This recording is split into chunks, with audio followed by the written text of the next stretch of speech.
I'm excited to bring you tonight's Live at the Library virtual watch party. I'd like to thank the City of Glendale's Performing Arts Partnership Program for providing grant funding for this series, as well as Dominique Colley, who is the administrator of this grant. Tonight we will celebrate the 100-year anniversary of the Harlem Renaissance with Driftwood Quintet as they present a vivid musical portrait of this influential part of America's artistic history. The music featured in this pre-recorded virtual performance will paint a picture of the rich lives and artistic output of many famous figures of the Harlem Renaissance, such as Duke Ellington, Josephine Baker, Langston Hughes, and many others. Members of the ensemble are on hand to discuss their pieces as well as answer your questions. You'll be able to use the chat features of Zoom to ask questions or make comments. Now I'll turn it over to the members of Driftwood Quintet. I hope you enjoy the evening. Hello, everyone, again, and thanks for coming out. We're really excited to have you all here. We have a really fun show planned. As Ivy mentioned earlier, this is a concert and celebration of the Harlem Renaissance. And the Harlem Renaissance was a period in time that was where a lot of change happened. Sorry, my screen was freaking out. Where a lot of change was happening for the Black arts community and for the Black social community as well. And we love this time because so much art history that we study now happened then. So during that time period, you had people such as Langston Hughes, Duke Ellington, Josephine Baker. These are all very influential people throughout not only Black history, but American history and just like world art history in general. So today we're going to take a look at several of those figures and see what they did and how they affected the world around them. We're going to start out tonight with a performance of the Afro-American Symphony, the first movement by William Grant Still. So William Grant Still, he was a composer who was often called the dean of African-American composers, and that's because he did a lot of firsts for African-American composers. He was the first to have a piece performed by a live radio broadcast. He was the first African American, I believe, to hold a composition faculty department. He just kind of did a lot of academic first and a lot of popular first. So this is his Afro-American Symphony, by far his most famous piece. Fun little tidbit. His granddaughter actually lives in Flagstaff and runs the publishing company from up in Flagstaff. So I'm always surprised how much local African American history we have here. So without further ado, we have Afro-American Symphony Movement 1.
Okay, so that was the Afro-American Symphony Movement 1 by William Grant Still. You might have noticed in that piece we had some fun making some different sounds. Myself and Ryan were doing some slap tongues to kind of imitate like some rim shots that you might hear. And that whole piece was kind of written with the 12-bar blues form in mind. So there's parts where you heard me kind of doing like a bass line and the bass clarinet, and then primarily the saxophone and the clarinet were doing what you might normally hear is the blues riffs or jazz solos over on top of that. But yeah, it's a really fun piece. So one thing you might notice about our group, we have a little different instrument makeup than a lot of you might be familiar with if you haven't seen many of our shows. So I'm going to introduce our group real quick. We have three of our members here. I'm not sure where they are in relation to your screen, so I'm going to pull up a little picture real quick to show you who we are. Give me 1 second. Okay, so over there on next to me, stage left, we have Melissa Malork. She's playing the clarinet. Hi. Right next to her, that's me on bass clarinet. It's kind of a lower neighbor of the clarinet. Same family, just different octave, a lot lower. Going further across the stage, we have Benjamin Paley. He's also here with you today. He's rocking the bassoon. Why don't you say hi, Ben? Hi, everybody. And then next to Ben, we have our saxophone player, Ryan Lemoyne, Dr. Ryan Lemoyne. For this concert, generally in our concerts, Ryan's instruments that he plays ranges to a wide variety of the saxophone family. We've had shows where he's played bari sax, tenor sax, alto sax, soprano sax. I think the most the most we've convinced him to do so far is to bring all four to a single show. So maybe sometime in the future we'll get him to bring all five out, but I know we'll see what happens. But today he's just working it with the alto and soprano saxophone. And then next to him, you have our oboe player, Tiffany Pan. She's been subbing with us for the past year since the pandemic started. So we're very grateful to have her working with us.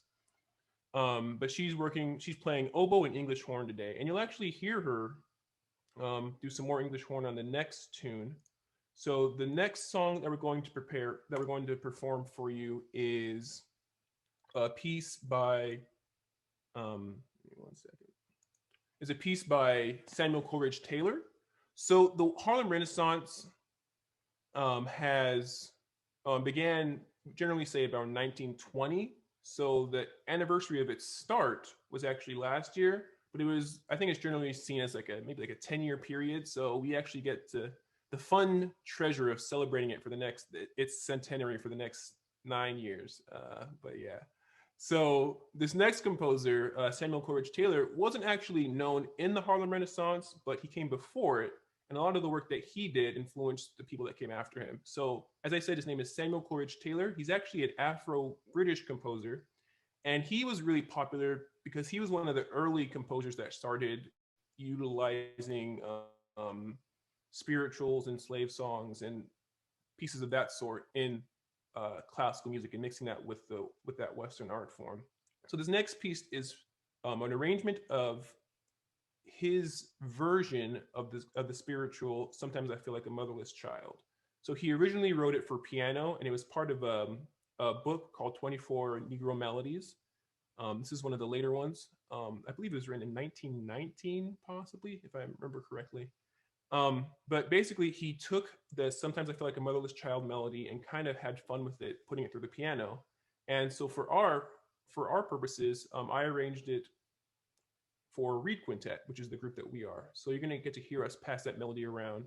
And one of the fun things about piano is that it's just one person, so it's a lot easier to move the melody around and do what you want and have fun with it.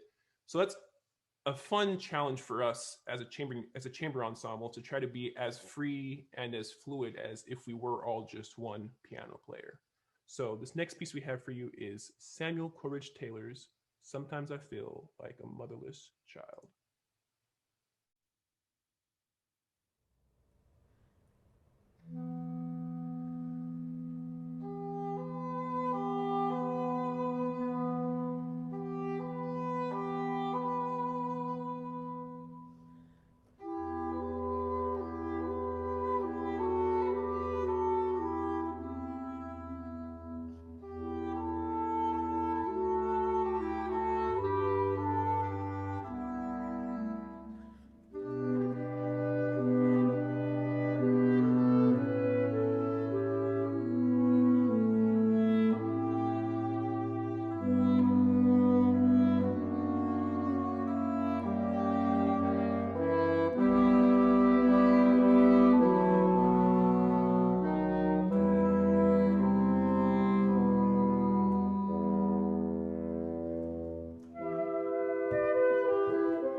So that was our arrangement of Sometimes I Feel Like a Motherless Child. It was our arrangement of Samuel Coleridge Taylor's arrangement of a Negro spiritual, and one of my favorite spirituals at that.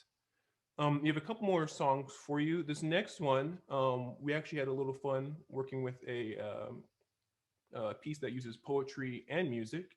And normally, when we do our shows for Glendale, we like to invite a guest performer or a guest soloist to perform with us. That was a little more difficult with the COVID situation. So instead of inviting a violinist or singer that sings along with us, I invited my good friend Tai Chico to read the poetry for this one. There you are, Tai. Say hi. Very, very glad we were able to work with him. For those of you that don't know, Tai is a, you can nod or if I'm correct in his tie, are you a doctoral student? Yeah, doctoral student for vocal performance at ASU. He's also an entrepreneur as well. He runs the Broken Bread House, which is a bread baking company that he started over this past pandemic. Am I correct? Yeah. Very good bread, very good music. So he's an all around great guy. So be sure to check him out afterwards at Broken Bread House or at Tai Chico on Instagram or anywhere else. I'm going to actually pass it over to Ben now or Basuna so we can tell you a little bit more about this next piece that we're doing. Awesome. Thanks, Dominique. Hi, guys. I'm Ben. I helped arrange some of the movements that you're going to hear from this collection called Portraits of Langston. Now, we know there's a lot of challenges that come along with these kind of virtual concerts. Obviously, it's not an ideal situation, except there are some advantages. For example, I'm sitting in the middle of my living room enjoying a concert. And as we were listening to that last piece, my cat jumped up into my lap. So I can say with a lot of confidence, this might be the first Reed Quintet concert that a cat was a member of the audience. So this piece, Portraits of Langston, was originally written as a flute, clarinet, and piano trio by Valerie Coleman, member of the Amani Winds. It's her take on Langston Hughes's life and her take on his poetic memories, living in Harlem and living in Europe, mainly Paris. Now, a true Renaissance man himself, Langston Hughes was a celebrated novelist, fiction writer, playwright, and poet, particularly known for his insightful and colorful portrayals of Black life in America from the 20s all the way up until his death in 1967. His poems portray all sorts of emotions: struggle, joy, laughter, and of course, music, with references of particular settings and individuals who inspired the movements: Josephine Baker, Helen Keller, the nightlife, the music of Harlem jazz clubs and Parisian cabarets.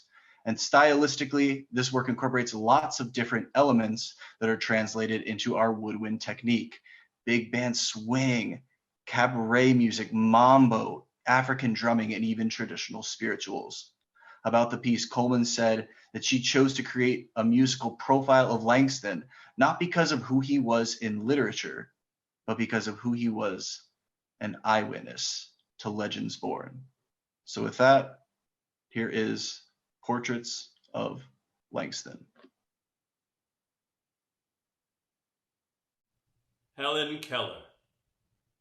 She in the dark found light, brighter than many ever see. She within herself found loveliness through the soul's own mastery. And now, the world receives from her dower the message of the strength of inner power.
Le Grand Duke Mambo. One night there was a terrific fight in the Grand Duke. It began like this.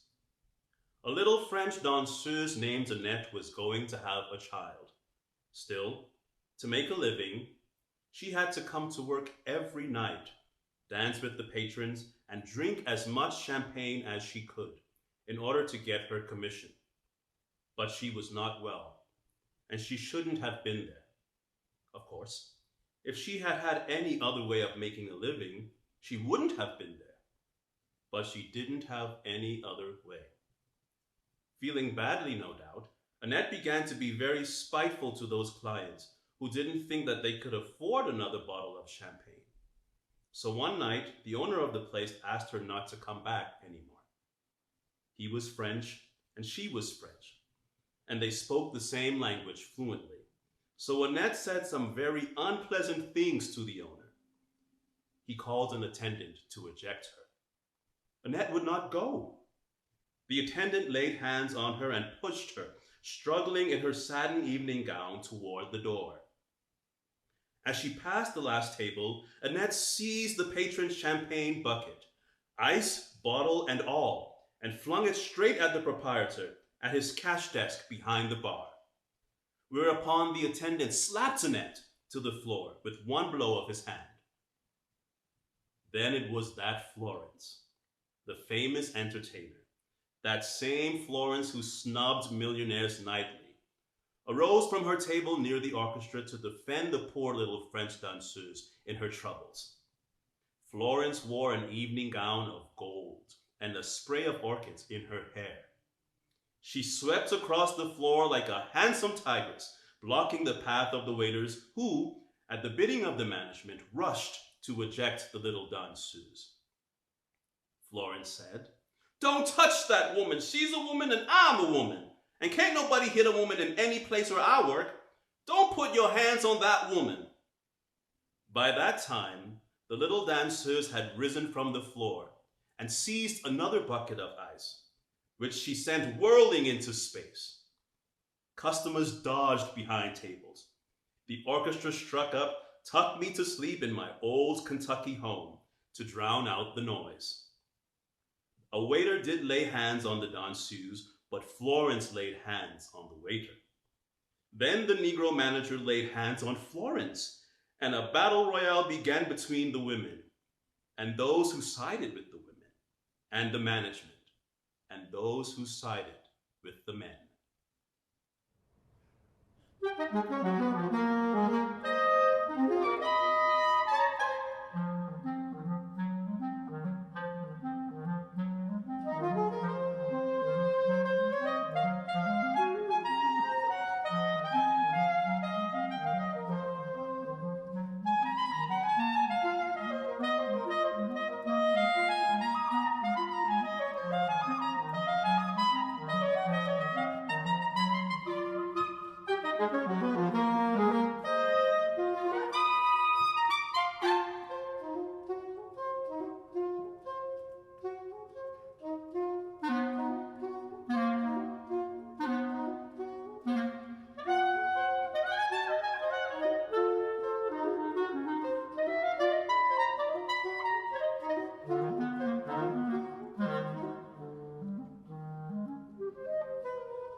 Summer night. Sounds of the Harlem night drop one by one into stillness.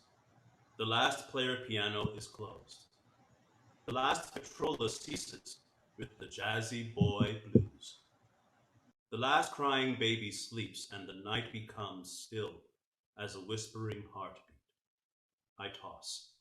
Without rest in the darkness, weary as the tired night, my soul, empty as the silence, empty with a vague, aching emptiness, desiring, needing someone, something.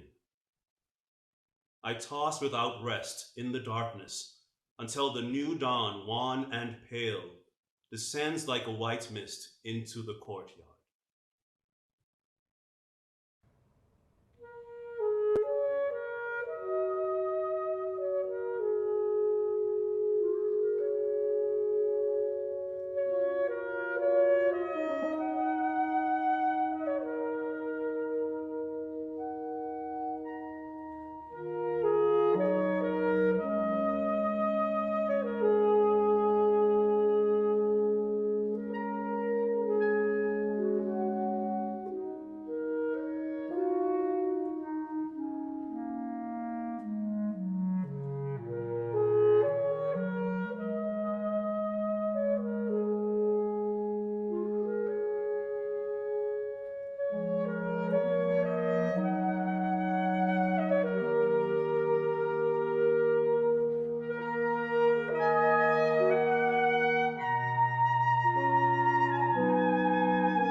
Yeah, that was Valerie Coleman's select movements from Portraits of Josephine, Portraits of Langston.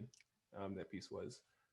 So if you like that piece, there's I believe 3 more movements of it that are in the original version for flute, clarinet, and piano. So I highly suggest you check it out. There's actually just a recording that was put out in the past year or so, and it has you might not know the name Anthony McGill, but he was the clarinetist who played for Barack Obama's inauguration. He has a brother who also plays flute professionally, and the two of them perform the piece. And then, if any of you are familiar with the actor Mahershala Ali, I'm not sure if I'm saying that right, but he's a pretty popular actor nowadays. But he does the narration for that, so you can check that out on Spotify, anywhere you can listen to music. It's not us. I don't get money recommending it to you. I just think it's good music. So we're going to keep on moving ahead. We're reaching the end of our program now. Next piece that we have is, I might say this about every piece, but it's one of my personal favorites. It's called Homage to Duke. So that piece you just heard was written by Valerie Coleman, who was a founding member of the group, the Amani Winds, which is a woodwind quintet based in New York. This next piece, written by Jeff Scott, is another founding member of that same group, but he plays French horn in that group. And this piece, Homage to Duke, is just that. It's an homage to Duke Ellington. And they do that. He realizes this homage by burying this melody inside of it from the tune Come Sunday, which is made popular by Duke Ellington. He wrote it for the album Black, Brown, and Beige, where Mahalia Jackson sang it over the orchestra, the jazz orchestra. So just for those of you that aren't familiar with that tune, I'm going to take just 3 seconds real quick to play the melody for you. Give me 1 second. Boop-a-doo. So hopefully you all can see that. Melissa, Ben, is that coming in good for you guys? Okay, so you can see on your screen just the keyboard, and down below is the melody for Come Sunday. I'm just going to play the head for you real quick. Is that okay? Not too loud? Okay. I'm just going to play it through real quick, and you're going to hear this melody throughout the whole piece. So it goes.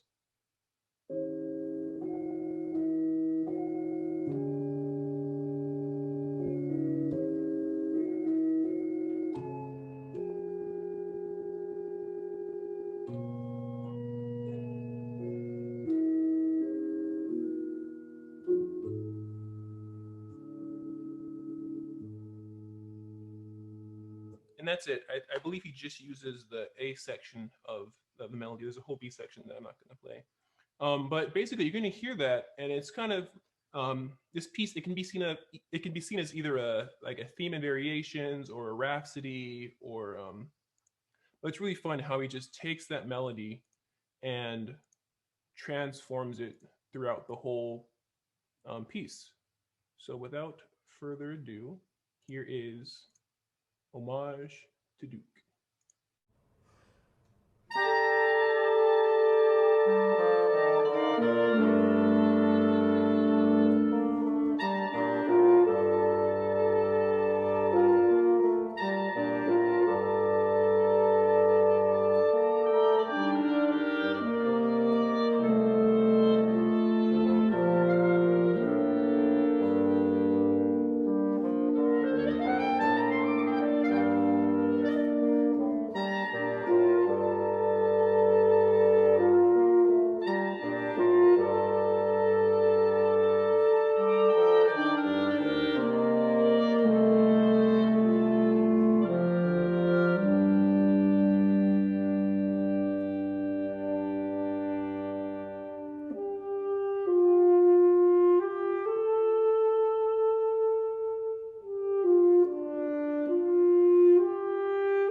So that was Homage to Duke by Jeff Scott.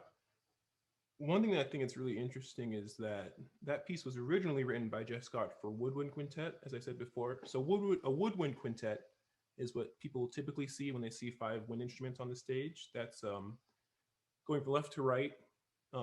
It's a flute, oboe, like in French horn, bassoon, and clarinet, regular soprano clarinet, the clarinet that Melissa plays. So how our group is different, as you can see on stage, instead of the flute and the French horn, we have a bass clarinet and a saxophone. So our group has a lower sound, and I think a little bit more power from it because we have those low reeds and those low instruments. But I think it's really interesting that even though that piece was written for woodwind quintet, it transfers pretty well over to our group. So we every once in a while we like to steal woodwind quintet rep because that's fun. We have one more piece for you. I know we're at the end of the time, so if you have to go, cool. But also, if you have questions, feel free to shoot them over into chat. We have Ben down there, eager to start typing away for you guys. So if you have any questions, he will give you the best answers you've ever heard. So Ben over in the chat. So we have one more piece for you. This last piece highlights the life of Josephine Baker, who was a I don't even know where to start. She did it all. She sang, she danced, she acted. If you're not familiar with her name, you might be familiar with the image of her in the banana skirt, dancing on stage. She was she lived a full life. I'll say that. She really did what she wanted to do, and she enjoyed every second of it. She was really, really influential. This piece that we're going to play is another piece by Valerie Coleman, the composer who wrote the Portraits of Langston.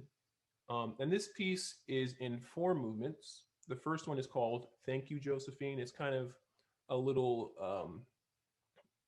prologue to say, hey, Josephine Baker, we appreciate all that you've done for history. We appreciate the sacrifices you made, the path you paved for Black artists that came after you. So here's our thank you to you. After that, it kind of jumps back in time towards the beginning of her life. And it's called Old St. Louis, because that's where she got her started. That's where she was born. That's where she lived. And her family left St. Louis. I think it was around there was a string of violence and lynchings that went on around there, and her family got out of there.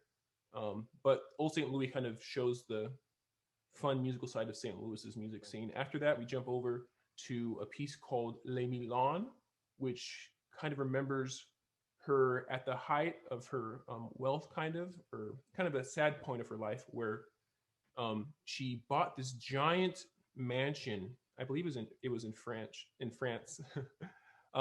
and she couldn't have any kids of her own, so she adopted a large amount of children. Many might say too many children.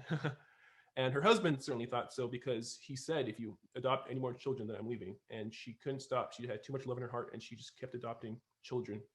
And eventually they split. And when she lost some of her money, she had to sell the mansion, and some of her kids had to go in different areas.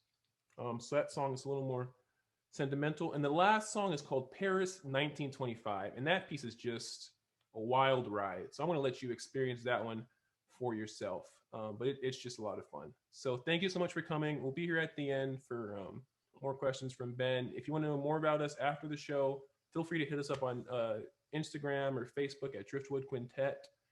Thanks again to Ivy and the Glendale Commission for funding this performance and allowing us to continue to make art, even though there is a pandemic going on.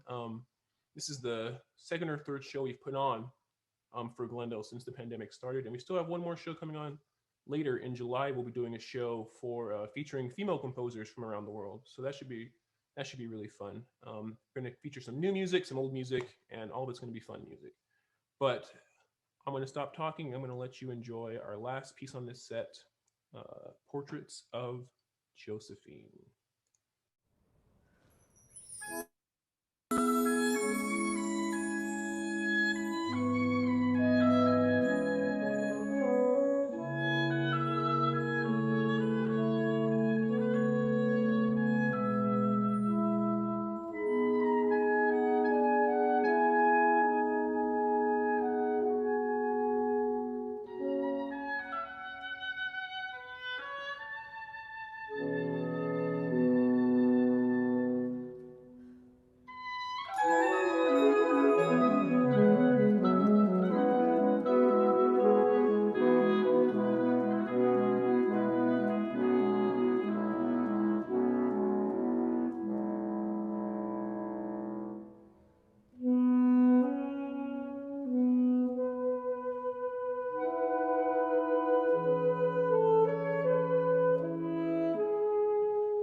2. 1, 2, 3.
Okay,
so that was our last piece on the concert tonight. Thank you so much, everyone, for coming out. I don't know if Ivy has anything left to say. If she, oh, there she is. Okay. Thank you so much to Driftwood Quintet for sharing this beautiful concert with us tonight. What a wonderful way to spend the evening. Thank you to Melissa and Benjamin for being here to answer questions and give descriptions of your pieces. I was wondering if there was any comments over here, any questions, but I think we got them answered in the chat, so I think we're good that way. Thank you very much to our audience for joining us tonight. It was a really lovely way to spend the evening. Good night. Thanks, everyone.